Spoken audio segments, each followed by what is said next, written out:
တောင်ဝိုင်းနောက်ဖက်မှာဂုံချင်းတို့ခင်းကစားကြတာပေါ့ဗျာဂုံချင်းဆိုတာကတော့ဂုံချင်းရဲ့အစီဗျခပ်ပြားပြားချောချောကလေးဖြစ်နေတာလေအဲ့ဒါနဲ့ပြစ်ပြီးတော့ကစားရတာကျုပ်တို့ကတော့ဂုံချင်းတို့လို့ခေါ်တာပေါ့အဲ့မှာစောနေတော့ဖိုးတယောက်ကဘိုက်အောက်နေဆိုပြီးတော့လဲကျသွားတာဗျ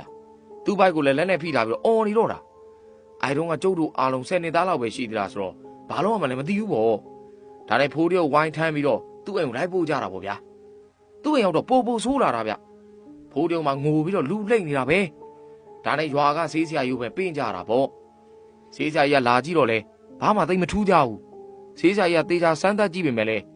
လေလည်းမဟုတ်ဓာတ်သဘောလည်းမဟုတ်ပဲအဖေရှာမရဘူးဖြစ်နေတာဒါနဲ့ဆေးဆရာကြီးကပယောဂလို့ယူဆပြီးတော့ပယောဂစစ်ကြည့်တာပေါ့ကျုပ်တို့ငငယ်ကဘိန်းတော်ဆေးဆရာကြီးတွေဆိုတာအထက်လန်းတွေပါလေအနေချင်းတက်ကြတယ်ဗျ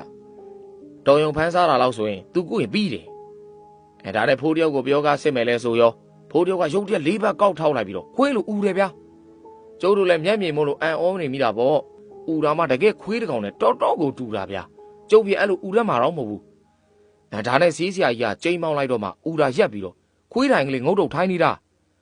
နောက်တော့ဆေးဆရာကြီးကနေကဘာလဲဘာလို့လှုပ်ထားလဲမေးတော့မှဒွေးချောင်းကစုံးမပါတဲ့နာမည်လည်းပြောလိုက်သေးတယ်ကျုပ်ကတော့တိတ်ပြီးတော့မမှတ်မိတော့ဘူးဗျမီအေးဆိုလားဘာလားပဲအဲ့လိုနာမည်မျိုး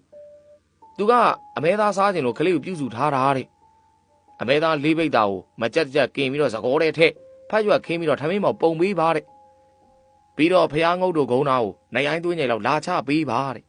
မချမင်းမချင်းကလေးကိုလုံးမယ်လို့လည်းပြောရောဒါနဲ့ဆေးဆရာကြီးလည်းသူတက်တော့ကူပေးပါတယ်ဖိုးတယောက်မေဆိုရင်လည်းသူသားလေးကိုကယ်ခိုင်းတာပေါ့လေဗျာဒါပေမဲ့ဆေးဆရာကြီးကဆုံးကအဆင့်မြင့်လို့သူကုလို့မနိုင်ဘူးလို့ပြောတာဗျာဆေးဆရာကြီးရေမန်းနေပတ်ကျိန်လုံးတွေနဲ့ရိုက်ပေမဲ့ဖိုးတယောက်ခွေးတိုင်ထိုင်ပြီးတော့ကြီးနေတာဗျာဘယ်နဲ့မှအောင်မနေဘူးဆေးဆရာကြီးကမနိုင်တာလည်းဖြစ်နိုင်ပါတယ်နောက်တော့ဆေးဆရာကြီးလည်းလက်လျှော်လိုက်ရအောင်